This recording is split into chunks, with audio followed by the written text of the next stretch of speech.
That sound like, can you hear us? Nod your head, yes. I said, sure, call meeting order. Okay, we'll call the meeting in order. And see the pledge of allegiance. Pledge of allegiance to the flag of the United States of America and to the republic for which it stands, one nation, under God, indivisible, with liberty and justice for all. Roll call. Mayor Kim Harrison Edwards. Vice Mayor Sherry Rogers. Here. Councilman Stephen White. Here. Councilwoman Debbie Gump. Yeah. Councilman Herb Curtis. City Manager Nate Stansberry. Present. City Attorney Brian Bailey. Here. Finance Director Joe Solberg. Here. Chief Mike Posey. Chief Jimmy Settle. Building Code Zoning Enforcement Officer Marty Lewis. Here. Street Commissioner Mike Starrett. Here. Sanitary Director Dee Evans. Here. Okay, under new business, we have a free commission member application for Michelle Carpenter. This is for a 3-year term from October 2023 to October of 2026.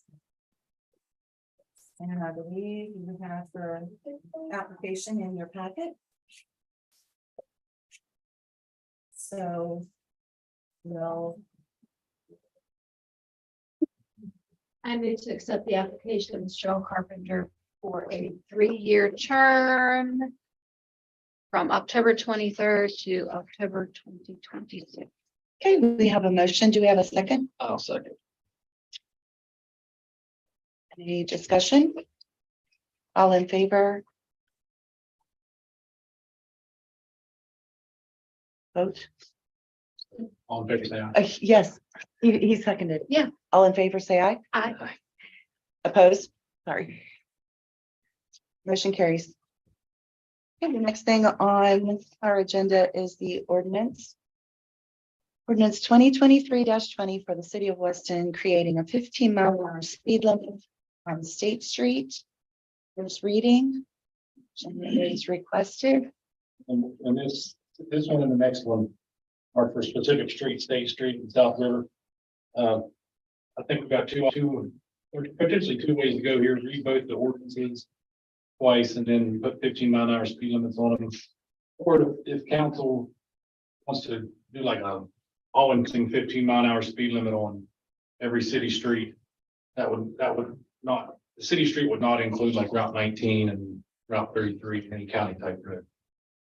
And if you want to do a wholesale 15 miles per hour across the city, maybe we could table these and put it all under one encompassing ordinance next at our next meeting, or just read these and get these two down as an ordinance and then go from there as far as getting other streets under 15 miles an hour or at 15 miles an hour. I say read them and then deal with the other streets later personally. Okay. I agree. Let's do it. Okay, I'll entertain a motion. A motion to accept ordinance 2023-21 ordinance of City of Weston creating 15-mile-an-hour speed limits on South River Avenue. By title only, This is State Street. State Street. Okay. State Street is first. I'll bring that State right Street. there. Okay, we have a motion. Do we have a second? Second. All in favor, say aye. Aye. Opposed? Okay, we'll have the first reading by title only. Ordinance 2023-20, ordinance of the city of Weston creating 15-mile-per-hour speed limit on state's first reading, Okay, I'll entertain title only. a motion to accept the first reading by title only. I move to accept the first reading. Do we have a second? A second. All in favor, say aye. Aye. Opposed? Motion carries. Next item is the ordinance 2023-21 for the city of Weston, creating a 15-mile-an-hour speed limit on South River Avenue. First reading. I'll entertain a motion to have this reading by title only. I move to have the reading of ordinance 2023-21, creating a 15-mile-an-hour speed limit on South River by title only. Do we have a second? Oh, second. Any discussion? Motion, all in favor, say aye. Aye. Motion carries. Ordinance 2023-21, ordinance of the city of Weston creating 15-mile-per-hour speed limit on South River. First reading by title only. Entertain a motion to approve and accept the first reading. Vote to approve the first reading. We have a, Second. we have a first and a second. All in favor, say aye. Opposed? Motion carried. We have, the next item on the agenda is the appointment of Christopher Lee to replace Larry Ransinger in his unexpired term to the Board of Directors for the Housing Authority from October 16th to September 26th, 2027. Nate, do you have anything, discussion on that? Well, I didn't get to talk to Brian about it today. Mr. Ransinger passed away a few Yeah. years ago, unfortunately. Our condolences to his family. Definitely. And so I think there's some desire to get the position filled quickly for the housing authority's sake. I think the housing authority is an interesting authority, I guess, and our involvement in it. It's not typical for our other authorities. From what I've read on, I didn't get a chance to talk to you today, Brian, about it, but there's some state code there. Essentially, we created a housing authority in the 1960s.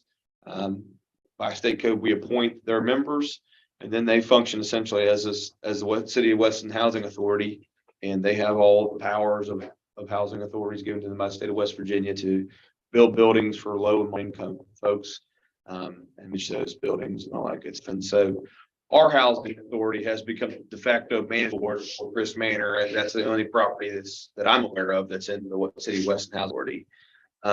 And I think a lot of that is, when I look back at it, I think I even shared with you guys some notes from the 68, 70 when it was created, and Weber Senior was their city attorney and was helping to craft it, and there was some unction there by the city to build that property and carry it forward. I don't know if we have any desire to see that authority kind of gin back up and given any kind of further mandates, but I think really your only option to see that happen is by who you appoint and kind of send with a mandate down there to operate it. So I just want to share all that with you. I think I think there are some concerns, maybe a little bit with the manager. They're in a period of transition, aren't they, Mayor, with their overall management?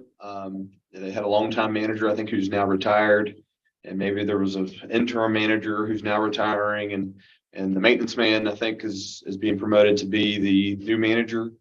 And so I think there's been some complaints and things of that nature of the housing authority. So I just thought maybe this kind of popped up on the agenda. I wasn't aware of what was going on necessarily. So I thought I'd pump the brakes a little bit for you all and see if there's any discussion there to be had. And if we want to look into it further, maybe we'll look to table this appointment to our next meeting or something to that effect. So this person will have a voting, Yeah, I think there's 5 members, right, on the housing authority. right, but this person will have. Do they have a member on the board at Chris Manor? There is no board at Chris Manor. Oh, The housing okay. authority they're the managing agency for I the board, understand and they that. appoint the director Oh, of Chris Manor. okay, And so any kind of, management decisions there are made by this board essentially. I think in other communities, their housing authorities might have multiple properties, right? So they Sure. kind of funnel all that up. But since we only have that one, this is the managing agency for that entity. so that board is full, all the other, I think we're pulled up, aren't we? This is the only vacancy we have. And I don't think there's really any prescription as far as code speaks to about the composition of the board. I think it's largely comprised of people who live there right now, isn't it? That's That's been the what I'm saying. history. Can you hear me okay? Yeah. yes, Yeah, that's been the history for quite a few years to comprise that board of mostly residents. But then they do appoint like a community at large member. I know Tommy Heinzman was one for a long time. And I can't think of the other one, but yeah. And from the code, I think they're supposed to present us an annual report to council on their financial statements and conditions and all that good stuff, and I don't remember seeing ones I've been here, like taxes out where they have a pilot fee that they pay was received that pass from them. So it's just an interesting agency that I think, you know, we're charged as an entity, somewhat governed to a degree, or at least oversee. And so anyhow, I don't know where that takes us. My recommendation, I think at this point, is to explore it a little bit further and maybe table this appointment. But if you have something different, I'm fine going with whatever. You're more in that circle than I am. It's council decision.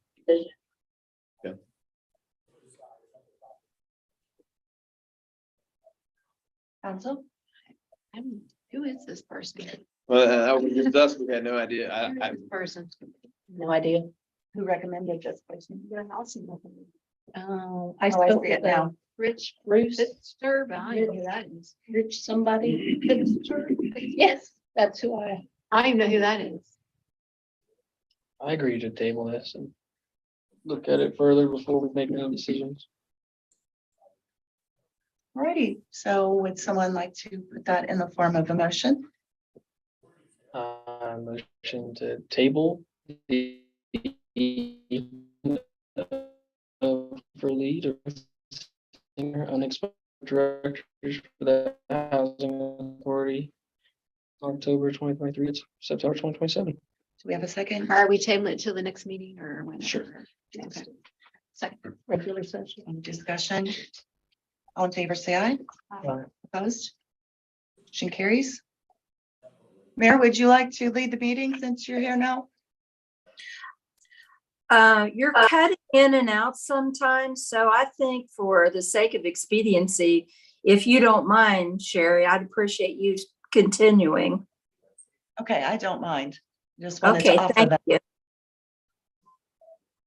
Okay, the next item is to request to reallocate the remaining ARPA funding. $17,497.02 from the sludge project to Weston Sanitary Board outstanding balances. Nate, I think we'd like some clarification. Sure. Please. When we had our sanitary board meeting last week, it was brought to our attention by Carrie Smith with Region 7 that when we put our pot of money in for ARPA and the project put their money in, the county put in their money, and went to a big fund. And so those funds were all drawn down, but they had drawn all funds from the other two funds before drawing the cities. And when the project wrapped up, they didn't, it was a miscalculation, or I think something broke down and they decided not to come back or something to that effect, right? Where there was some work left over and it was just basically decided that it wasn't worth them remobilizing to do that. And everybody agreed that I think our pricing was cheaper than what we had anticipated. So we had $17,000 that balance was left from the ARPA sludge. And so it's sitting in that account, and Carrie brought that to our attention that we could, you know, it was our money. We allocated it so we could reallocate it for anything we'd like to do. So our thought was with these sanitary board balances, let's use some of that fund. Let's repurpose those funds and pay off those balances as well. Well, we had already allocated that then, Right. and it's just what a remainder that Sure. wasn't You know. spent, so we're not really doing anything any different, what from my understanding. Yep. Okay, You just use typically when an entity earmarks it, right? You go back to the Sure. entity to say, hey, we'd like to change that earmark if you guys are willing. You know, I think everybody understands the need. okay, so in this, if council were to approve it, we're not allocating it to a specific Balance. yes, yes, you want us to just Right. allocate it specific just to Yeah. the sanitary board, not with an earmark. Sure. That's what you're requesting, just for clarification, okay? We're not going to give it for employee raises or anything like Yes, that. right. It's going to their bills that are owed, Right. for equipment and Right. services and things of that nature. Sure. Okay. I'll entertain a motion from council. I move to reallocate the remaining ARPA funds, $17,497.02 to pay outstanding balances at the Weston Sanitary. Okay, we have a motion. Do we have a second? In a second. Okay. Any discussion? All in favor, say aye. Aye. Opposed? Motion carries. Request to utilize additional ARPA funds, $169,807 for outstanding sanitary board balances. So today, the sanitary board met and they've taken from their repurchase agreement account that we talked about before, necessary funds to pay off all the station's emergency repairs. Those repurchase agreements, from our understanding, are used for operation and maintenance expenses that are unexpected. And so we've done that with those repurchase funds, right, Dee? That got approved today. So that leaves a remaining balance for the sanitary board from their unpaid balances. Once you take that repurchase agreement minus our $17,497.02 of $169,807 that we would need in addition from ARPA to be able to pay off all their past expenses that have accumulated. The only other caveat I'll offer to that is I forwarded you all, I don't know if that made it into the packet today, the excavator I saw, yes. I saw it. quotation from Okay. Appalachian Equipment. So when we looked into that late last week, the sanitary board has made a series of payments every monthly to rent to own this piece of equipment. That rent to own scheme, we were told by Appalachian Equipment for the first 12 months was It's straight free. principal. Now it's converted into a 65% principal, 35% interest every month. And so I think I shared some numbers with you all where it looked like we could save roughly $8,000 by going ahead and paying for that piece of equipment now and not have that interest accumulate over time. The only other option is, well, there's two other options. The sanitary board continue that and, you know, have an additional expense of $8,400 and change to finance that excavator, or we could renege on the piece of equipment altogether and we'd had $30,000 invested in it that would be reclaimed by Appalachian Equipment. It's So- a piece of equipment they need. I think so. That's a piece of equipment that can last. A piece of equipment. Yeah, I think so. When we have it at times, I think for different projects, depending, it's a little bit bigger than our excavator, right, Mike? I think. Yeah. A little bit bigger projects we could swap or something like that. Now, as far as the ARPA funds, I thought all of them allocated. Yeah, Is this coming from something else? right. That when I shared with you guys an allocation, I think that we discussed and kind of tentatively approved in the past. We did. We had $200,000 out of it earmarked for riverfront and, you know, intersection work here. And so that's what I'm dipping into at this point and just basically pushing those additional funds to the wayside to be able to cover these balances.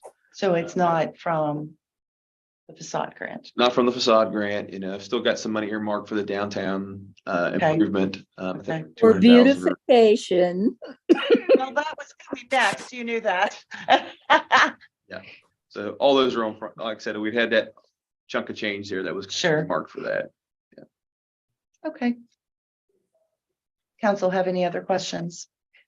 For the excavator, that's gonna come out of the one, we're not putting in additional money in for that. Well, Or it's a 169, it's gonna come out That of that. 169 didn't include that excavator, that additional. So I think you need a little bit more additional funds to do that. Hmm. How much is that?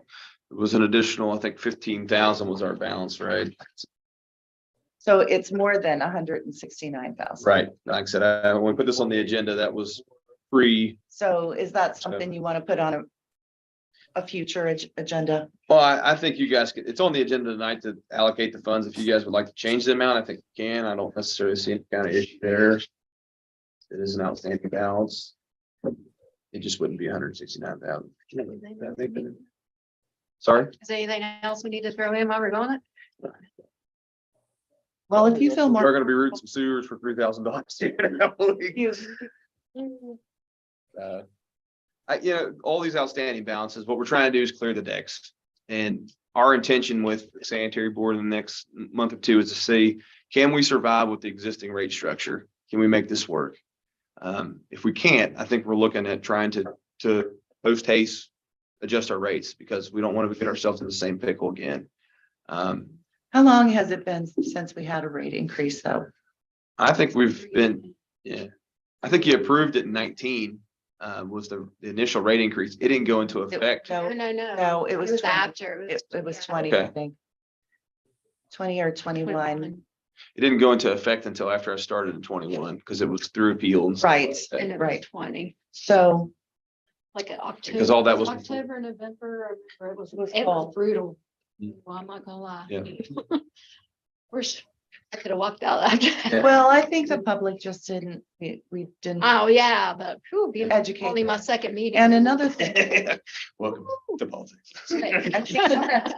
They still have a couple under your.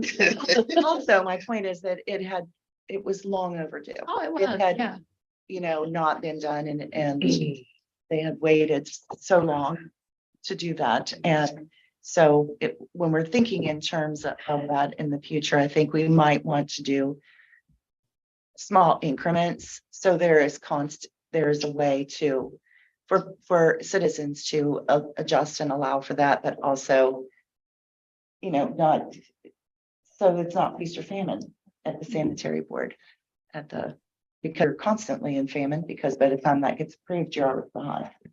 No. That's all I wanted to say. Anything else, anybody? Oh, we're back to the 15,000.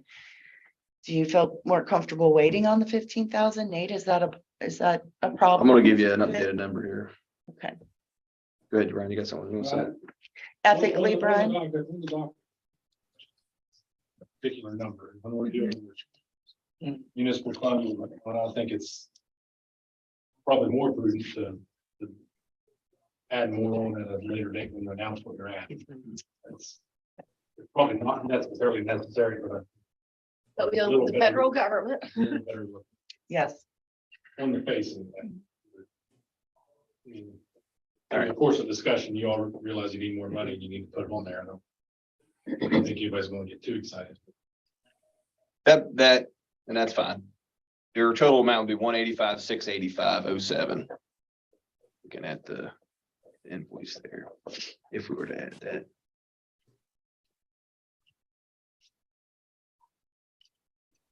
Waiting on council's, I guess, decision. We need a motion to approve. So what we have on the table would be the 169,800 that we have posted. Or if you feel comfortable to do the other figure, and I don't think anyone is going to be upset either way, whatever council feels comfortable with, but I'm gonna stick with legal counsel. okay. All right, And I'll move to approve the ARPA funds of $169,800.07. hey, we have a motion on the table. Pay bills. I'll second. We have a second. All in favor, say aye. Opposed? Motion carries. Thank you. An additional regular session. Yeah, we'll see. We'll circle the wagon and see if we need it. Let's see what we figure out. You? Yep. Okay, old business ordinance 2023-19, enhance and provide sidewalk maintenance. Funding, first reading. Well, and we've just brought that forward again for your consideration. I think we talked about the last meeting and that was the first time you'd seen it. And this is something I think I did share with a few people that this might be in the works, and I will say that the response has been pretty positive. But it's completely up to the council at this point. I think, again, nothing's really changing for us. We're modifying a little bit of code with the ordinance to provide a way for us to partner with people for sidewalk maintenance. Again, I guess to reiterate, our intention would be, and there would be a program we would develop, like a grant scheme that we bring to council for your guys. So this, if the ordinance passed, it wouldn't change anything. We wouldn't immediately do this. We'd have to develop that program, and we could do that pretty quickly, I think. Well, actually, we already have it in place. We have. Yeah, with the facade grant, I think a lot of that's gonna Yeah, shadow this, right? sure. And you could use the rubric Mhm. and take a look at it. Yeah, I think, Some of it may adapt. right, and I think some of the things we want to look like when we spoke about this in regular sessions, we don't want to be building a sidewalk up on a dead end street that nobody's gonna walk on necessarily. And I think we've got to try to treat people fairly the best we can, but we've got to be able to prioritize, I think, some areas that are highly walkable, as opposed to just building a sidewalk for anybody who wants. Sure. And so that's the kind of scheme I want to come up with. And maybe that's a rubric, or maybe that's just sitting there and saying, hey, here's our sidewalk maintenance zone that we're really going to concentrate on. Yeah. that's the rules there. Sure. So We'll sit down and think about that a little bit more, but this would be the first step. Again, the city would either provide the labor and the homeowner would pay for the concrete, which would, get them on a list, or the homeowner would provide the labor or the contractor built to our specification, and we would provide the reimbursement for the material, which may get them up their sidewalk done a lot sooner than waiting on our forces to be able to get out there and do it. Anticipate labor is a lot of expensive. Bless you. Yes, it is. Yeah. Yes, it is. And I guess I'll add one more component to that is like I had one person in this conversation this past week ask about, hey, I've got a bad sidewalk in front of my house. Will you guys, if I'm willing to build it, will you guys come take the concrete out for us? I said, well, we have a jackhammer now and a truck. And so I think that that's an area we probably try to work with homeowners as well, right? If they're going to build the sidewalk or doing anything like that, we'll try to partner with them to help clear out areas and things of that degree as well. An additional service for being in the city Exactly. limits. Excuse me. I'll entertain a motion to accept or deny ordinance 2023-19. I'll move to accept ordinance 2023-19 By title only. by title only. Okay, we have a motion. We have a second.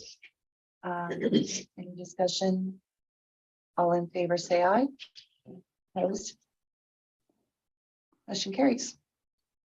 Ordinance to amend section 25-19 of the Weston City Code to enhance the ability of citizens to repair sidewalks. First reading by title only. All right, now I will entertain a motion to accept or deny first reading of the ordinance 23-19 by title only. I'll move to accept the first reading of 2023-19. We have a motion. Do we have a second? I'll second. Any discussion? All in favor, say aye. Aye. Opposed? Motion carries. All righty, city manager, nope, we're on codification. We're on codification, Brian. Over to you. Well, we'll try to get through as much as we can. We start pulling your hair out. 30 minutes sounds good. 30 minutes.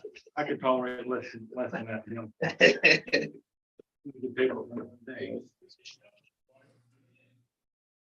Some of that's pretty straightforward. Most of it is, it's the old kind of changing some of the administrative language. Right. To get up to speed of what our form of government is. Right. And I guess starting in chapter 150. Back in whatever year, the 80s or whatever, West Virginia created the state building code. And cities were allowed to have a building code, but that building code could only last for a year. But if you wanted a building code after that, you had to take the state building code. So we're looking at stuff from 1972 and before, relative to a building code that was in our ordinances and whatnot. And so that is what you're looking at here in chapter 150 is remnants of a building code that existed prior to West Virginia forcing cities to use the building code. And most of the stuff gets stricken because it's engulfed by or overwhelmed by the West Virginia state building code. Actually, we adopted the international building code. Correct? The big old one bill called the state building code. Yeah. And under they decided what our state building code will be, our international building code and all the subcodes inside that. And so when I say state building code, I mean that's what they're calling the state building code. Okay. Whatever West Virginia adopted relative to all those international building codes, international documents codes and stuff like that. Okay. Is that, I think I you understand? I understand. mean, I hate to say if I quite said that right. Well, I think I understand.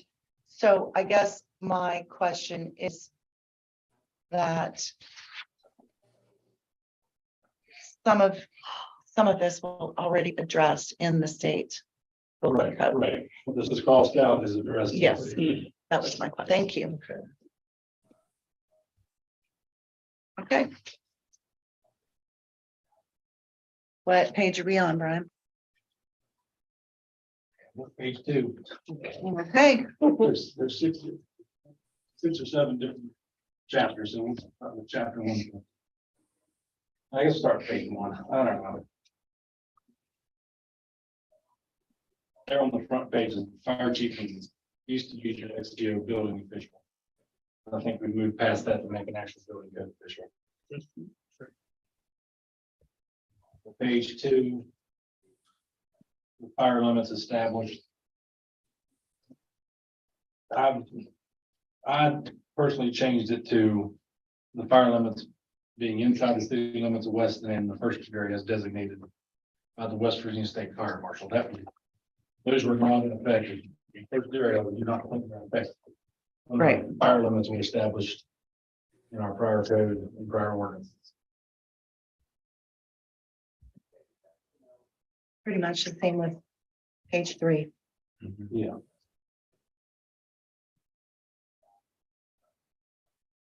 Okay. Moving of buildings and whatnot across streets. I think coming to get a permit or coming to get permission type situation. That's historically probably a city manager, a street commissioner. Administrative type process to go through and ask. Is that I think it's- typically the city manager who's responsible as well as the street commissioner, building code official, chief of police and fire chief? Or is it those entities and not the city manager? Well, the city manager is the, for lack of a better word, boss of those people. Well, it says written permission of. Would he be supplying the written permission? Yeah. Yes. So does this mean when you buy a building from Mike Holden? All these people have to sign off on that? But I guess that's why I put it all in red. I guess how much paperwork, how much red tape do we want somebody to go through to be able to move a building? I think when you, for example, you put written permission of the city manager, and I think the city manager has to go talk to the police chief and go talk to the fire chief and go talk to whoever else that have any kind of reason to deal with that building being moved across the road. Well, I understand that, but I think there's a big difference when you're dealing with a professional who sells these sheds all the time. And then Mr. Homeowner who decides that he's going to sell his building to his neighbor across the street and they're going to try to drag it over there. You know, there's a huge difference. I mean, I think they're both moving it through or across the street. They are, however, one is a business. I guess what I'm trying to say is one is a business and which would require, Marty, help me out here, some sort of a permit from, don't they have to have a Department of Highways permit? I think if they had it, yeah, oversized, yeah, Oh, okay. Oversized load. I think that's essentially what we're doing here. Same thing we're doing here. I think that's what this is. Essentially, if you're obstructing any part of the street by moving a building, right? They're wanting you to get written permission from the city. I think we should just say without obtaining a permit, just call it that. And we'll figure out what that permit looks like. No, the code says, like, the storage buildings, they don't need a permit if it's less than 200 feet. Right, which is fine. I think what we're worried about is oversized load. Somebody's bringing half a modular up the road. Right. It's not gonna be on Department of Highways. They're bringing it up Lynn Avenue, Yes. right? To put a modular up on a hill or something like that. Yeah, Then but, yeah, when I read. we're gonna have an oversized load. Yeah. The double wide, modular home. I wasn't thinking yard large. Yeah. When I read this. Right. And I think comes back to being an oversized load. Okay, I'm assuming. I It's understand. obstructing any part of the street, is there? Does that help, Kim? Well, a little bit, but it looks to me like all these people need to sign off unless you put the word or in there. I don't Well, I know. think it comes down to.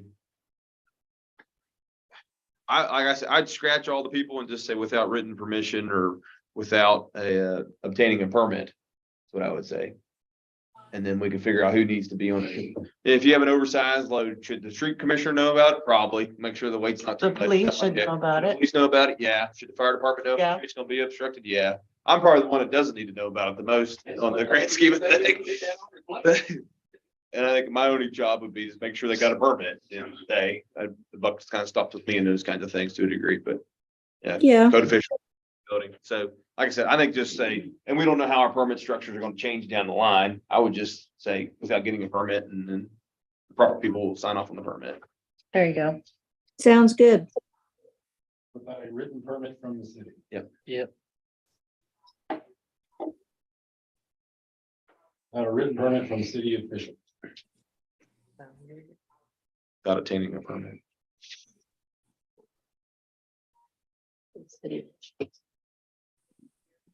From the city clerk. I think that's who needs to be really. Ah, there we go. I've done that before. Yeah, too, it was a mess. One, I guess we'll go down to the next section, 150.004.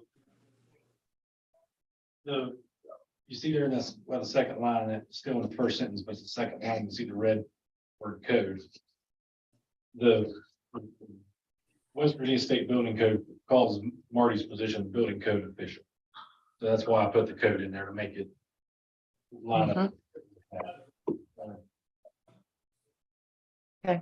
And further down, I mean, you often need what my suggested changes are. I'm fine with them. Okay. Page 4.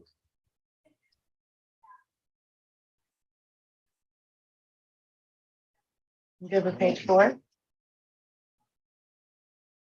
5? I have a question.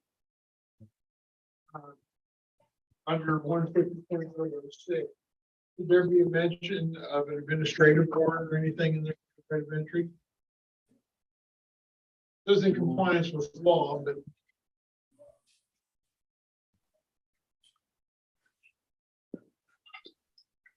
The proper warrants or and with proper authority to enter.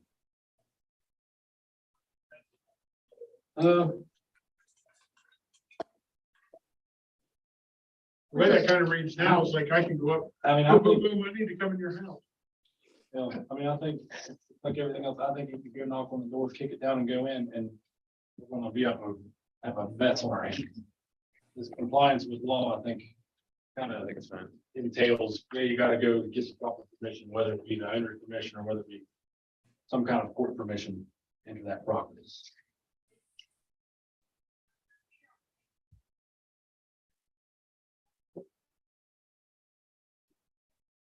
So that's 5, we're good? Page 6, fine. Page 6. I think we're getting into where we're there at the bottom on section 150.022. I think we're starting to get into the nuts and bolts of what the West Virginia State Building Code is involved. Okay, What we need to do. Take out. okay. So that brings us to page 8. Page 8, 150.023. Part of adopting the building code is there's fill in the blank stuff, depending on what part of the state or what you want your grass height to be and stuff. Those all need codified. That's what section 150.023 is. Obviously need to put those different numbers in. It didn't do that yet. Okay, That goes all the way down to page, at least page. Well, Page 12.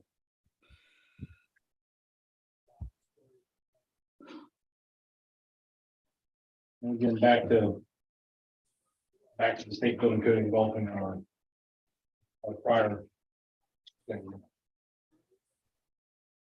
I think that goes all the way through.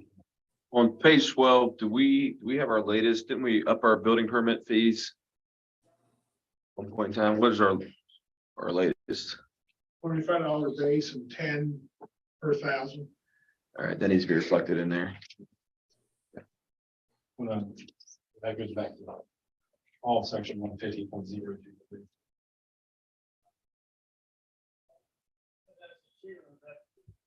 Okay, so we're on page 12, minimum housing standards.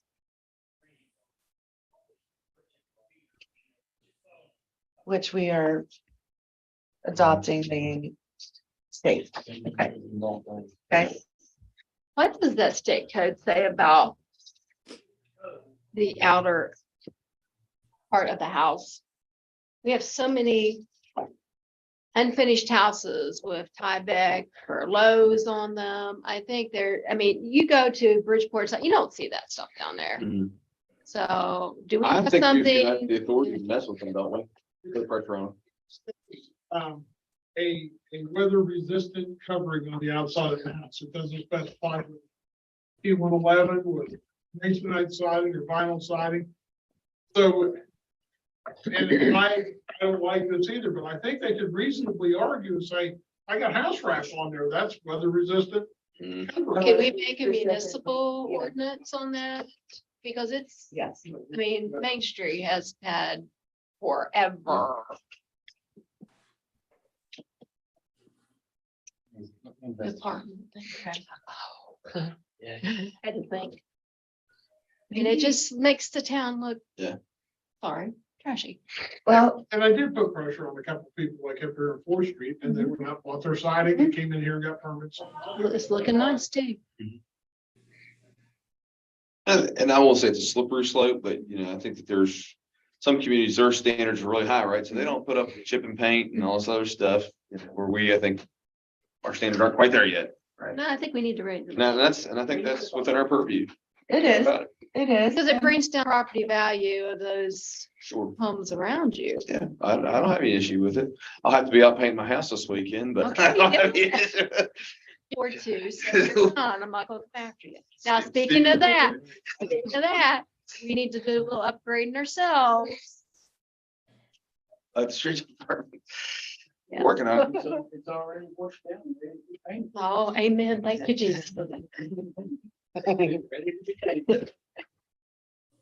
That's my award. Looking better. And I think that that's, in my mind, and this is just my mind, Debbie, but I think we've made some good strides, right, to get things cleaned up, and I think those are the next steps we've got to take.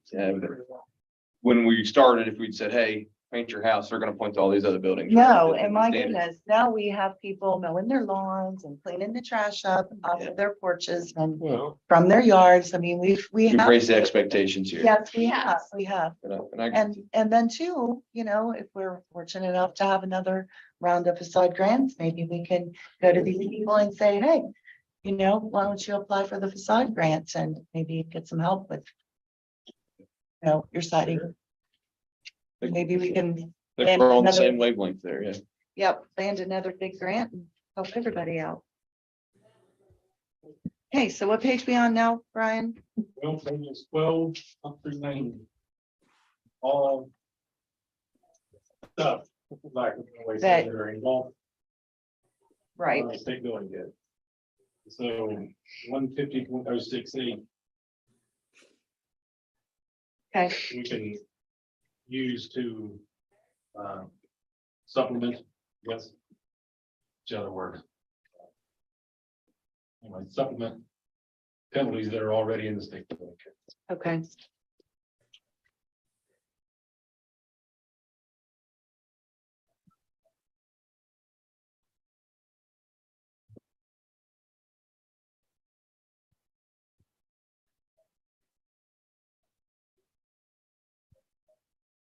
Page 20.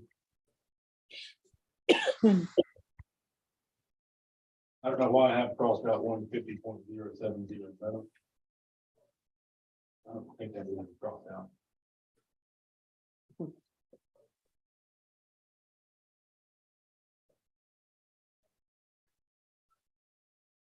Okay,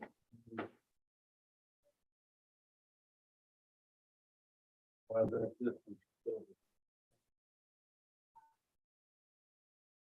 Certainly, I mean, you are doing a good job asking questions, but you have a question, obviously. okay. So chapter 151, we have page 2. You have something to address? Oh, that's a good line to put in there. Yeah. Okay, On page 3, we're. Happy, but we're supposed to be in there showing all the trailers. in town. all righty. I don't even know if there's a trailer in town anymore. Yeah, there are. Lee Street. I have. Lee Street, There's one in South on Spring, and then there's one. Broken Ford. Well, Weston, Yeah. and there's one by the oil spot. 34, right? And out here on the Second Street. Mhm. They're scattered. Was that one down in Hellville? Was that a trailer up? Yeah, well, yeah, But how could it be put up there? because what was up there before was a trailer, and that's how it was listed through the assessor's office. They listed it as a house. So they could replace it. Okay. 151.05 is your one freebie replacement. If your trailer was on there before December 7th. Yep, that's where we are right there. Okay, We could make that map. It's not like there's 50. Hey, one-time replacement? Mhm. Whether we 151.05, about 2/3 of the road.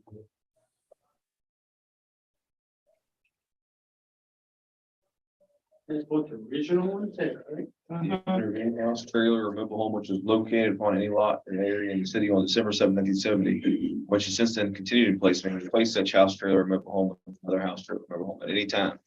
In accordance with provisions of the currently existing orders requiring permission of the city thereof.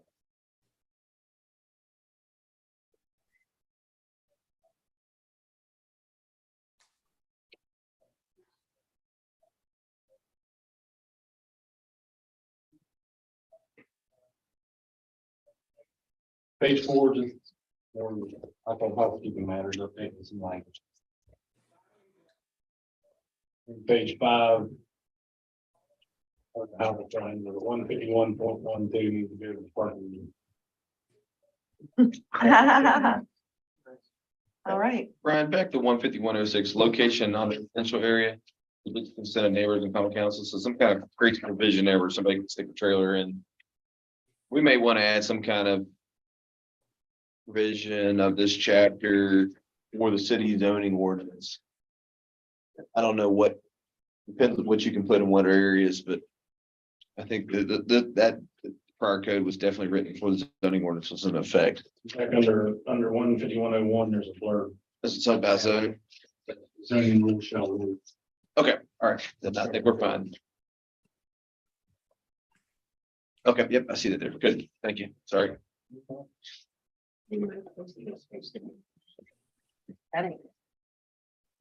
All right, everybody happy with 151? Sir. All right, 152, chapter 152. Winter housing registration program. Maybe this was repealed back in 2018, from what I've been told. The ordinance book indicates it was quote unquote dissolved. Repealed and dissolved is the same thing. We're not operating a rental housing registration as far as I'm aware. Right, Marty, or?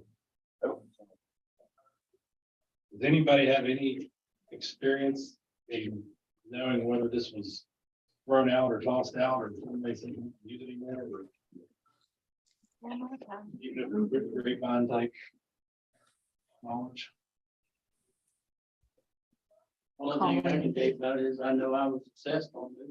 You know, they came around, inspected mine, come around the second time and asked for money. Second time and never come and inspected me and inspections, sorry. And then I was told it was dissolved. It looked like it came into being in 2014. There was a 3 or 4 year window there.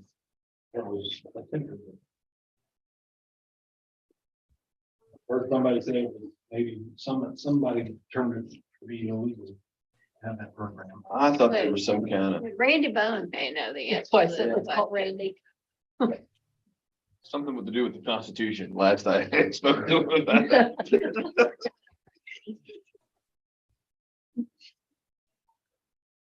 Other cities have rental housing programs. The building code itself speaks to certificate of occupancy, which is, I think, the main driver of a rental program is to get your code officials in these houses and making sure they're meeting the public health standards and then issued a clean CO that they can have certificate of occupancy.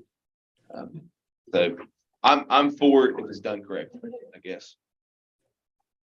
I think one of the reasons why they came down with that, what was told with me, Yeah. is that if I'm renting houses and then you own your own house, they need to be able to come in and look at your own house and see if it's suitable for you to live in. Mhm. So that's one of the reasons why I think they call it discrimination. Ask Randy, but he'll pay. Yeah, I think Constitution conversation is flooding back now.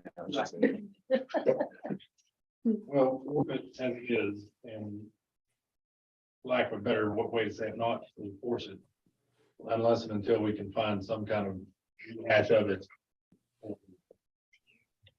Or determine whether something like this can even exist. How's that? Okay.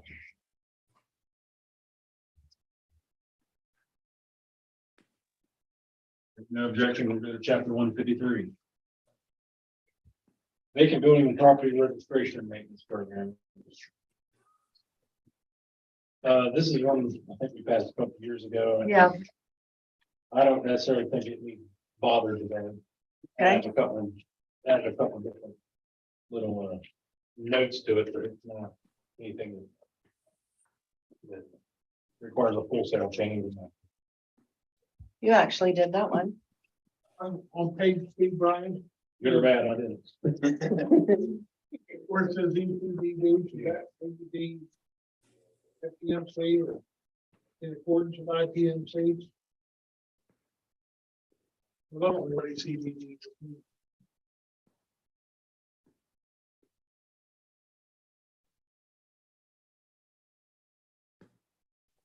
Read it, but out of hard time to comprehend it. Same one.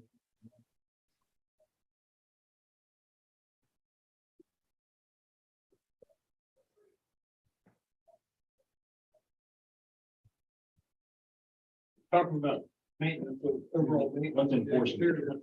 ECD is an enforcement.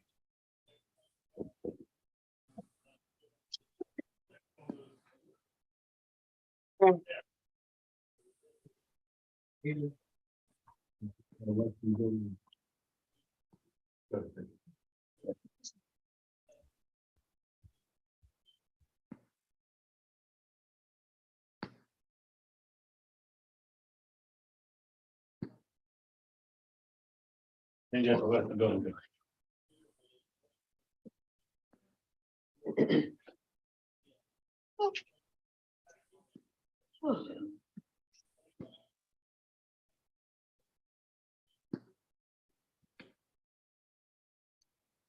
All right. 54. Yep. Want to back up one? Nope. 153. 03-1-I.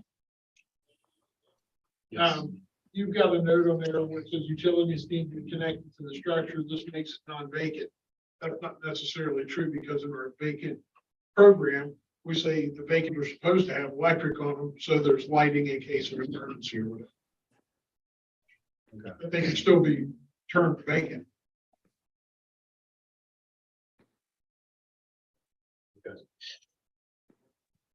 Interpret way, and I'm happy.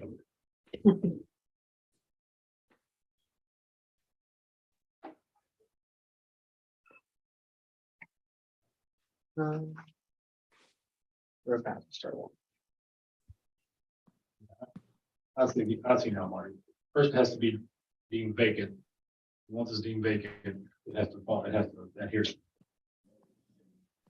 A through K. Yeah, I understand.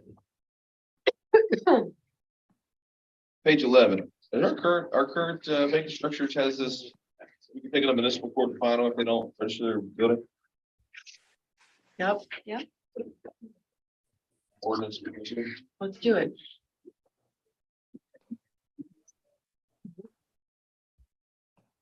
That court fired up. All right, well. Might be the It might be the biggest one, sidewalk, street sidewalk.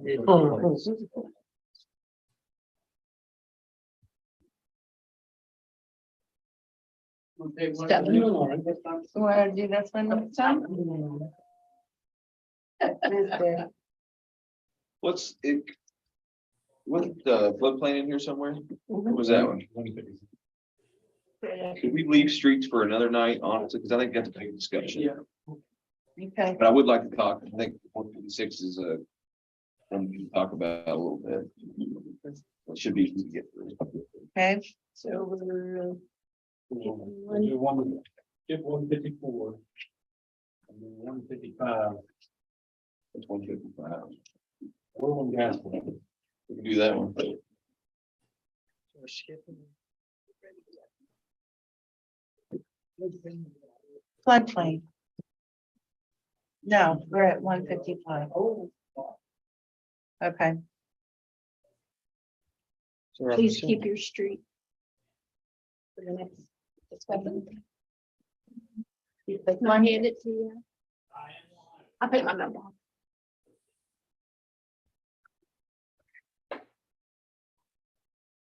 okay, we want to do it. Yeah, they really, they're kind of. Dictates the right word, to kind of oversee oil and gas wells in the city limits. That's what this section. There's 154, yeah. Okay, And we have wells inside the city limits. Okay. You do.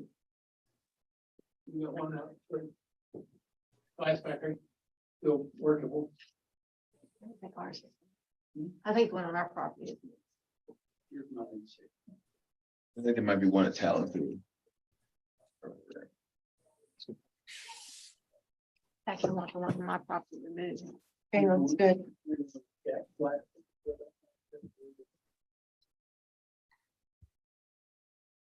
Are you happy with 155? Yep. It's amazing. All right, 156 floodplain regulations.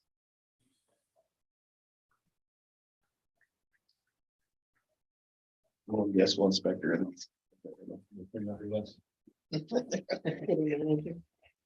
I agree. Again, Or the base Curtis. of this stuff is He's not here. updating language to fit our form of government. On page 5 of the chapter 156. Right now, it says the mayor shall be the floodplain administrator. Sorry, mayor, the floodplain. Surprise. The internet says Brian Reed's our floodplain manager, plain administrator. I think we changed this once, did we? We Mayor? did this. I remember we made Yeah. her because it was something with the senior center. You had to have something and Yep, you had to be the floodplain person. We did Mike at one point. Yeah, Mike was the. Change. Alright. That makes sense. Yeah, and then I think we approved Marty, didn't we, as the floodplain manager? Plain thing. But before that, we had an agreement with the Lewis County floodplain manager. Steve, what do you think? Yep. I didn't feel comfortable in my role. There you go, Brian. So, They didn't pay her much. I mean, Enough to do that. are we trying to keep it as a? Code enforcement officer. Well, no. I mean, I think floodplain regulation is somewhat different than code enforcement, than building code. I understand. I mean, right now, we got Marty, who can building code enforce and like, Mhm. some of my whole things are, I don't know. And technically, the floodplain administrator should have a floodplain. Yeah, they should get certified floodplain manager. And so we're working towards that, right, Marty? I mean, it's something he's taking a class for. I think you want to just you don't want to dictate. I think you want somebody needs to appoint them. You know, and if you have a city engineer, a lot of times those people are certified as floodplain managers. I think you want to leave somebody appointed. All right, City manager. floodplain administrator shall be the person appointed by. Council. Council's fine with me. We'd handle like other appointments that probably come to you guys. and say, Yeah. Hey, put this person in Yeah. there and ratify it, move on. Yep. And yeah, the floodplain administrator has a lot to do with, that program has a lot to do with your flood insurance, right? That's, Yes. and so I think that's And probably, FEMA. FEMA too. yeah. council may want to keep your hands in at least making sure a reputable person's appointed there. No offense to Marty, but I'm on that. being a dog catcher and being a floodplain manager is a little bit more responsibility there. Oversight. Yeah, I think council wants to be able to sit there and make sure they've got a good person. Well knowledgeable with codes and such too. Yeah.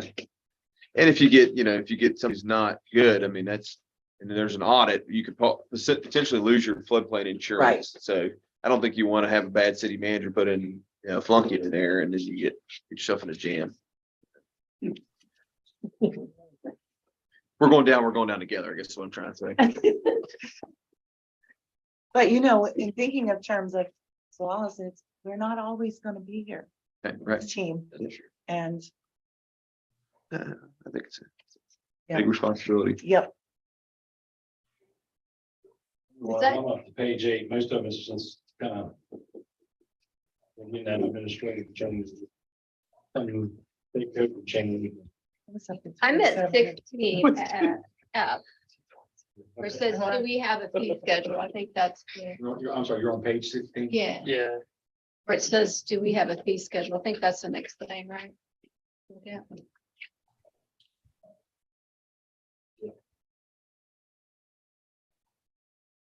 I took that speed rating course. This came. Building permit, is this, are you using the same building permit? No.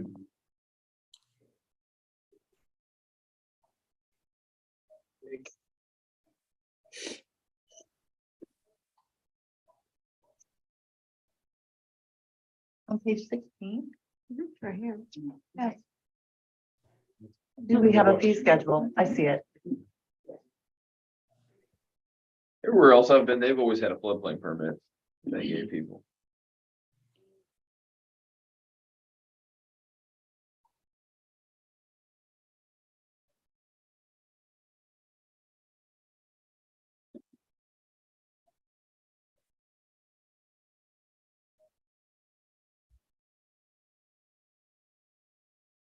And I think, you read through section 166.068, 29 and 30.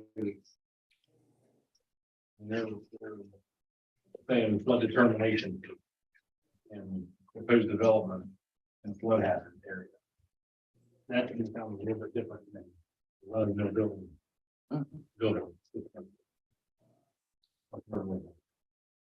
Building fees. I don't know, have we had anybody building the floodplain? Way up. We need to create a schedule.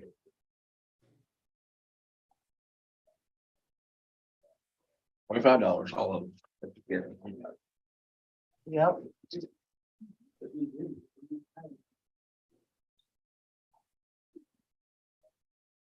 So get the sense we need to create a fee schedule. Yes. The fee. For building in a floodplain. There's a permitting process set forth in section 156.068.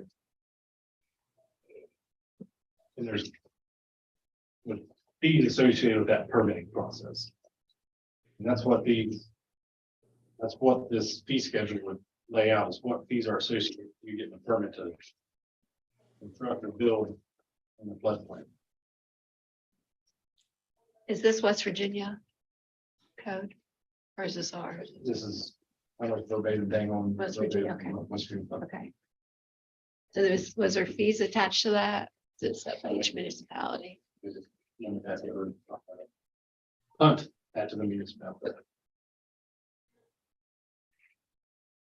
Well, we could also, always research what other cities charge. We're gonna come back for sidewalks.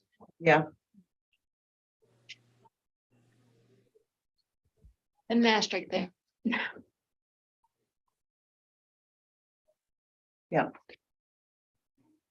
Well, on page 30, it says a floodplain determination fee. It said this wasn't have this, and the answer is no. I think you could roll that into your building permit fee, however you want to establish that, because that's to me, when you come in and get your building permit, that's when you're you're, say, well, where's the address? I want to make sure it's not in the floodplain before I approve what you're doing. It is. It's on the application. On the end. Uh-huh. Here's another thing, if you charge someone fees to build, and then all of a sudden you charge me $100. And then I flood. I think that's respect. Well, there's no guarantee. You can build the floodplain, but there's no guarantee you won't get flooded. We're not offering you. Right. The fee is to one, if you, you're making, you're charging a fee because a lot of bigger places will have a floodplain administrator who will spend time reviewing your application, right? So that's what, to me, in our case, it's not much different. I'd, add a $5 adder or something like that if you wanted to thought after it. Then I think if it's in the floodplain, you want to add something to your building permit fee because it is work, right, Marty? You go out there and you're expecting flood vents and all this other stuff in addition to your normal inspection. So I think that's something you want to be a little bit aware of. And so maybe you looking at that page 30 says in addition, or application for a permit, additional fee payable to the city based on set schedule approved by the city council. And maybe that's something where you say, we're going to add $1 per thousand or something like that for flood fees or something like that. That's how I would try to work it, just to say it's be a little bit more expensive, because we're gonna be out there doing a little bit more inspections. Right, requires more labor.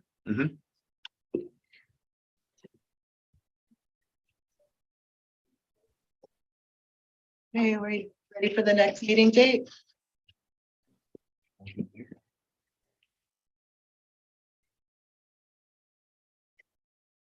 I'm hoping though to meet before the next, to meet at the next regular session. You guys are okay with that? Unless we want to do another For codification thing. notification?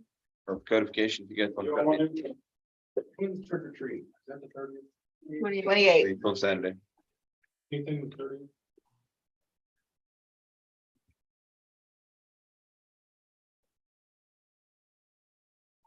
I don't. I don't have anything right now. Halloween Eve. No, that's the 31st. Halloween Eve. The night before. No. I'm fine if you You guys, almost around the 30th? That's 2 weeks. for codification. Just for codification. Yeah. I really would like to keep it just for codification. Okay, what time? Noon? Lunch meeting? What works for you guys best? At that point, football's over for me. If we want to go there early, we can go. Oh, for 30 is good. Also, that works for Herb. Does that still work for Herb? Yeah.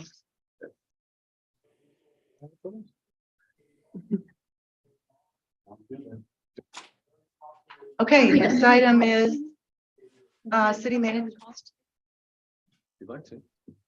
city manager update. Okay, I'm gonna go through this list. If I've missed anything, feel free to stop me. Streetlights, were you able to get any numbers from First Energy on the streetlight replacement? No. Okay, What are we, We got a new guy just, man, which Judy and I were a little bit today because I've been pretty busy. Yeah. But his name's Austin, now pronounce it, I'm not even gonna go there. But anyway, he is supposed to get back with me on price of what they are. I don't know. Don told me that, and also Austin told me, if we ask for a replacement, they'll come in and do it. what are we replacing? I don't understand. I'm Yeah, the sure. one that brought this. Okay, what is it? There's the new lights that are going up are like the lights, shine like the lights at the interstate. They're That nice bright? and bright, not that, they're white light though. but they're a lot of light. Mhm. I mean, whereas these pink Sodium AC things bulbs. do nothing. Okay, I understand, but however, you want to keep in mind that people live in town. Okay, we also want to keep in mind that right now we're experiencing a lot of transient, a lot of dark areas in town.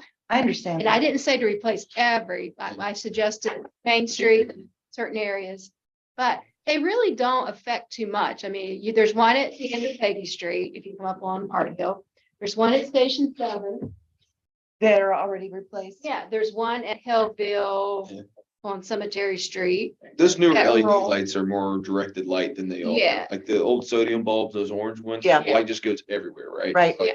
front of my house, I've got an orange glow permanent at nighttime. And it's like so dark through there. Can be- So where else? Peggy Street? Peggy Street, there's one at Pratt and Fourth when you go past the new bridge. There's one right there. And they don't, And you said cemetery? Yeah. and they're not that bright because there's not that many Wattage? together, Oh, wattage okay. together. But they do illuminate where you can actually see. I have no problem. I think when we talked to Tim Pinglin, when I first got here, we'd had to sit down with him. First Energy, the conversion was like, maybe they paid for it, maybe they didn't, but it was more expensive per month per fixture. It was. I LEDs are remember like, that. well, they use less energy, but Yeah. it was the fixture cost more. And so that was one reason we didn't pursue. They were gonna replace them with LEDs as the sodium ones went out, which we're fine with, but we weren't in a rush to up our streetlight bill at the time. I said, we'll try to get those numbers and see what the scheme. But there's a is. lot of lights out right now too. Yeah. I don't have a problem with all that. But that was why we hadn't done anything in the past, but I just want to get some numbers to present you guys, let you know the ramifications, because our streetlight bill is not something we just can blink on. It's a hefty bill. It's 50 to 60, 70,000. But I think too, this is also gonna provide security Sure. to people. I mean, Well, I like to, I mean, I'm. it's dark. I mean, lights in Buchanan along their street and their little decorative lights Yeah. are brighter than these pink things. Sure. I like the stargazing, so there's some that some communities have adopted a dark sky ordinance, and so they get a special fixture that directs the light, and so I'd love to see us do something like that, honestly, to instead of having all this light just go everywhere and just glow, to be able to actually have light. And you know, the LED, the ones I'm talking about, they don't seem to go up as No, much. they're directional. They're directional. Yeah. They're very much down on the street Right. level, not. And In your depending bedroom. on the height, you can get Yeah. different cone widths of light Yeah. also. I mean, if you look at every business around here, their new lights they're putting up are the LED Makes brighter sense. lights. Okay. Yeah. We'll try to get some numbers and let you guys know the ramifications there and talked about areas where we want to do it. Okay. Cameras, we got our fiber dropped in last week. They're coming this week to hang the tower equipment. And we're hanging watch guard stuff because we have body camera folks coming in too to get that upload thing synced in. So our hope is by the end of the week to have a camera at First Street. That's my goal. We still haven't got our Department of Highway stuff figured out yet. But what I'm thinking is I'm going to reach out to Ashley and see if we can use the hub area and hang the camera there. And she had electrical service there as well. Work with her. The electric meter. Yeah, it is. Well, I was going to ask her, maybe we could put it back and we could use that. Well, here's the problem with doing that. She was not, the meter is connected with the strip of power there that the transients were using to charge their cell phones, and they were just destroying place. So, I mean, I don't know if you, So that's one reason we need brighter lights. well, also, Brian Bennett owns the old IGA. Mhm. That's a possibility. Enzo owns the lot. Yeah, we'll work with somebody down there, but we're gonna try Yeah. to see if we can get somebody down there to let us fix the camera, at least in a temporary fashion. And as far as the Department of Highways goes, they're not approving. No, Because other. just got stuck in it. Do this. We do. We got stuck in this bureaucratic tangle when we needed to reach out to a state trooper to get this involved, to get it approved. And I punted it, and now it's back in my wheelhouse now, and so I've got to go through that right. So we have to reach out to get approval from. a That's state step one. trooper? That's step one. Then it goes to Charleston, and then they haggle back and forth with us and all that good stuff. And so like I said, worked with it a little bit. We just got to get back on that bus and get it through there. But I want to get that camera up at First Street first. That's what I'm trying to do. What about a Mountaineer Misfits right there on the side of her? That's what, I think that's, Ashley already has that meter drop there. I was gonna see if I could rig 'em row with her and have some kind of agreement where I could take over the payments for the electric meter. Just hang the camera there. We could disconnect the The The power. breaker can be shut off to the outlets, put a lock on the box. Yeah, they cut the wires too. Oh, did they? Yanked the meter, so there's. Oh, goodness. Power go. Alright. It could be hooked back. Yeah. Okay. We'll figure it out, but that's this week. Sorry for the delay. So how long do you think it'll take to go to State Road? I have no idea. Nothing's fast with those guys. Well, I went and spoke to JJ, and that's where I've got this new workflow to go through State Trooper and then get the people done. Charles. Brian Cooper, maybe? It's out of their hands, from what I understand. It goes to Charleston for some kind of agreement thing. All the traffic lights are on. Especially the one right there at West Second or Center and Second. That light Mhm. is, I don't know if somebody can contact AJ and tell him, but these. All the timing and stuff. Yeah. Yeah. Well, I did, from that conversation with JJ a couple weeks ago, I did get traffic signal agreement. So I think any kind of work per agreement is, we're supposed to pay for those traffic signal maintenance things. Now they have historically, for bulbs and stuff like that, we pay for it and we put them in there with our own power. But for the bigger things, they've called in their contractors and carried that for us. But the agreement we did sign, so that was supposed to be a charge to us. I think we can, but it's at our cost and all that good stuff. Yeah.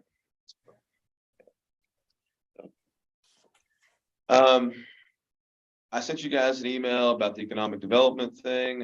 Talk about that another time if you want. I think it's kind of confidential information. Animation, I was hoping her would be here this evening because I wanted to get if he'd had a chance to talk to the Masonic Temple, but I did share with you all the presentation from Steptoe. Did you guys get a chance to take a look at that I did. briefly? Mhm. You guys share the same sentiments that we did? They Sure we the did. business students at the high school. Yeah, yeah, Pray for free. probably for a lot better. I think we could have done awesome. Because it was our information then. So, like I said, I think we're going to explore. I didn't get a chance to call the surveying company with getting a boundary map. So that's on my list, but I'll have more for you in the next meeting. We did hire our AmeriCorps person, Laura Anderson. We had 3 applicants, 2 who responded for an interview, and she was the lone Weston candidate, and I think the most qualified by far. So she's hoping to start tomorrow. Our animal control officer has been in the last 2 weeks. And I think she'll have some PR stuff to release here in the next week to get that ball rolling. And she's already got lined up some snip appointments. And we're gonna start, I think, with 20 cats and go from there and see how. What area is she starting? She's been directed to start on Lynn Avenue. Yeah. With Sasha. I said she was the one resident who's come to a meeting at this point and voiced their concerns, so we're gonna try to Sure. put a big dent in there. But we've had a couple, I think, Bill Hall over on 6th Street, I think. He's got his own program he's running maybe over there, and Good, yeah, we got 4 or 5 people throughout town that are running their. right. We've also made her the point of contact. We had a vulture complaint over at bus garage area Again? from Weatherford. They were on the roof picking seals and all this other stuff. And so I think you want an update on that? Did you get to meet with fishery guys? The guy from Ricky, Dunlap. he was supposed to call me today. He said he'd meet me either today or tomorrow over there and take a look at it, but he was also involved with the trapping and stuff in 2020 over there. And he said basically they were directed when COVID hit to shut that down because they couldn't be around each other. But Katie's still over there. Yeah. But at this point, they're ready to trap and dispose of. The vultures. Yeah. Okay. So I think Mariah's gonna be the point of contact for the city side on that. She's I haven't really told her that yet because she was sick and her kids were sick. Yeah. Lost everything. she's fine with it, I think. Paving, Mike, you want to provide an update on that real quick? Yeah, I talked to Chris this morning. Actually, I've been talking to him last week and then I talked to him again this morning. The JF Allen will stay open until probably about the 2nd week of November. And he assured me that we would get our paving in. We're working on Water Street now. Going to work on it in the morning down next to Brandon's. We have some more milling and some jackhammering to do there, down there, and getting some concrete out so we can divert that water off of Mr. Brandon. He's been very patient with this. And we're throwing a lot of water on him. And so we're moving some water around to keep it from going around his building. But with that, and then if we do that street over there by the St. Matthews parking lot, I've got some jackhammering to do there. St. Matt, that street? We, It's not bad, it's not bad. No, the third right there, that's not bad through there. there's some large cracks on it and stuff. It was such a small segment of pavement. When it comes to the paver, we just figured we'd mill that and pave that real quick. The I know, small yeah. section between Main and Water. I think hardly anybody travels. So when is paving scheduled? If everything works tomorrow, then none this week and then the next, but in a week and a half. Okay, What about Fourth down here? From the middle school. No, Fourth by, coming off of Water to Main. Is that being done? We were, Try that again. Where are you saying? Fourth from Water to Main, like when you're right From through the the bridge. bridge, from the bridge to Main Street. From the Webbers? Yeah, Side Webbers, yeah, around that in way. there. All right. I think we said that, didn't we? Yeah. Well, I I was gonna say, if you do the St. Matthew parking lot and you don't do We that talked right about there, that. this I was hesitant so on that. bad. I was hesitant on that section because of the bridge and seeing what ends up coming out about with that, but that's the worst section of road It's we bad have, right probably there. downtown, honestly. So let's go back and let's talk a little bit here about Holes there. paving on George Street and Mendon up here. I've had two recommendations. One, that we need to go over there and to George and take it down to and put in some huge rock and build it back up and then do our paving. And then I've also had from the told us to go ahead, Dave Allen said we can go ahead and just level it up. But I just would like to get somebody's opinion on what we actually need to do. What's your disagreement on the? Okay, the leveling up is you're just putting the same pressure back on that weak spot. So to me, Yeah. you're gonna be, unless you go underneath and you strengthen it back up, Mhm. it's just gonna slip all back out and cave back down again. I think, we don't know if is there a spring there? We're not even quite sure what's causing that. I mean, they put all that rock. We put all the rock, They well, rock in actually, we there. put a drain line in there, Debbie, and we put a drain line in there. We have diverted that water down to the next guy down there, but still, again. we have- That poor guy. So the next guy. Next guy down there. Well, I'm sorry about that. We did put it in a drain, okay, and it's in proper drain. And we run it all. in. I'm thinking how we put that in there, but It's got a swimming pool down there. It's probably not even up. But I'm just looking for suggestions. I I don't. I think it's been that caved for so long through there. And the last time they came in and attempted to level it up, of course, the water has been totally diverted from there. But I still think it's a weak spot in the road. I don't see anything slipping on the hillside. I'm gonna be honest with you, over next to the cross, but, and we can go back up and watch it again. Okay, what is the cost comparison? How much are we going to have to level it up? I don't think we've really estimated at this point, have we? No, if you want to, I can run those figures with. Yeah. And then Might be Milling it cheaper out. for us, honestly, just to dig it out and put some base rock in there put a high bar in. and then, Top bar on the bottom and go from there. yeah, That's what, it may be cheaper for us that way and then. Because if we level it out, we're probably gonna have quite a bit of, That's what I'm touch it thinking at because it's $135 a ton. even up on it. Yeah. It's, well, I'm gonna tell you this, if we do this, we're gonna be pressed for time. Because like I told you, we've only got, about 4 weeks. Yep. About 4 weeks. I want to get this project done over here for Mr. Brandon. And then we need to start blacktopping over here. Now, if you want us to jump in there and run up to George real quick, I'll be happy to do that. It's not gonna be quick. To move on with that. If you want to put that first power. that's his word, not Even mine. if you can get it done, But that's, if you can get it done by the time you need to. Okay. Look at it, Mike. Let's look at it together, and see what we can do there. Well, I do know for years they've been telling the people on George Street, they're gonna give. Yeah. Came back. That didn't spend there that long, huh? That dip's been there. Oh my gosh, for about as long as I can remember. But we're gonna take care of it this year. Well, yeah. We might have to, seriously get with it, throw that in there on the 30th. You said you didn't want to put anything else on there, just codification, but Throw what in there. if we need to run that for approval on that. Eat it in street construction. We're already approved. And don't forget to get the. Water Street's getting an inch and a half instead of 2 inches now. It's responsible.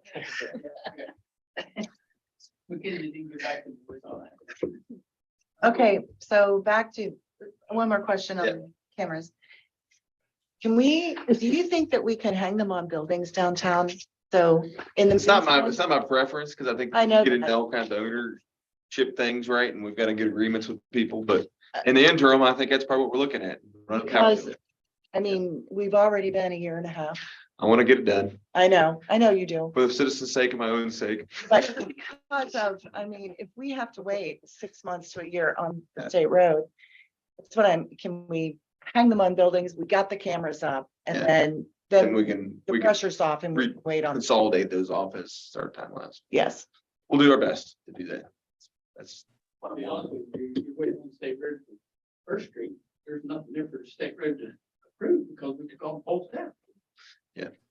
All these poles are. well, anything that goes in their right of way. That's like why the state trooper has to. get involved. But yet they're not responsible for sidewalks. Now, come on. I get it. Yeah. Yeah, I know you did. So, I'll work with them. I've been waiting for the new people to come and Links, who took over Raven Rock, right, do a site assessment for each site, and that hasn't happened yet. For them. But this week to hang this stuff and then hang the Right. tower. And so And then- I talked to them today and I said, we're gonna go downtown and look at these sites so we can figure out what we need to do. Thank you. For each one. So. that's and what we've been you know, doing. at this point, is my, I don't know, just throwing it out there, ask for forgiveness rather than their blessing. I really don't think anybody's comfortable. It's the biggest issue is power long-term, I think, and I don't really think that anybody's gonna notice this on the power bill if they'll donate electricity to us for the cameras, but I'd like to have a better agreement long-term. with people. But at this point, let's hang them and run an extension cord. Yeah. Figure out- We'll figure out what. Yeah, power and stuff. Yeah. So we're just gonna try to get them up, at least downtown with all the incidents. we can, Right. Those things down. Extension cord. You didn't hear that. No, it's a fire marshal. We can't use extension cords. I can't see, because what we're running power wise is a router that's gonna beam up to here and have internet. I'm sitting there thinking, can I put a solar panel on there with a marine battery? And charge enough of a marine battery to run a router? I would think it'd be a huge amount of draw. Right. So, The same kind of equipment they put on the well sites. They don't go and charter them anymore. They have a little solar dealer that sends it, mhm. sell for right back to the companies. So Thank that's you, that's Dave. part of the conversation I'm having this week too, to see if we can just get something like that going. We've got a bucket truck, we may charge our own batteries and run our. Alright, anything else I can add on the update? I think that was everything. Oh, the fence. Well, the street department's busy now. They're not gonna be. Yeah. putting the We'll fence up get there. paving down, then we'll jump Yeah. to fencing, I think. That was the other thing that I remembered from the list. That's. Okay. I have my hand up. The email that Nate sent out to all council members about economic development and some of the other things, if you haven't had a chance to look that over and respond to Nate, it would be nice if you give him a call or set up a time to talk about those things so that we would know what direction council wants to see us move forward in. Okay. Yeah, let's just plan to have some conversations, be quick. I could pick your guys' brain on it and see where you stand and give you a little bit more details. I think it'd be helpful for everybody. I Okay. think at some point, we're gonna have to make a decision how what we're willing to participate in from an economic development standpoint. Sure. See what we. Agreed. I'm sorry. Thank I you. read that Agreed. information only. I was fine. That's fine. No, where's, Oh, I played in the meeting. Hold on. Okay, is that all? Everybody good back That's there? all I have. Thank you. Thank you. Anyone else? Yeah. No, thank you. You go. So, Ray Smith did get us a donation, a grant of $500 worth of materials for our cemetery up here. Restoration. That was a nice little shop. Oh, Demolitions. Did Oh. you say those? We're being held up by DEP right Okay, now. you said that. I've got contractors ready to go a couple of weeks ago. I put in a couple of emails Friday and today to my contacts at DEP and said, hey, can you light a fire somewhere?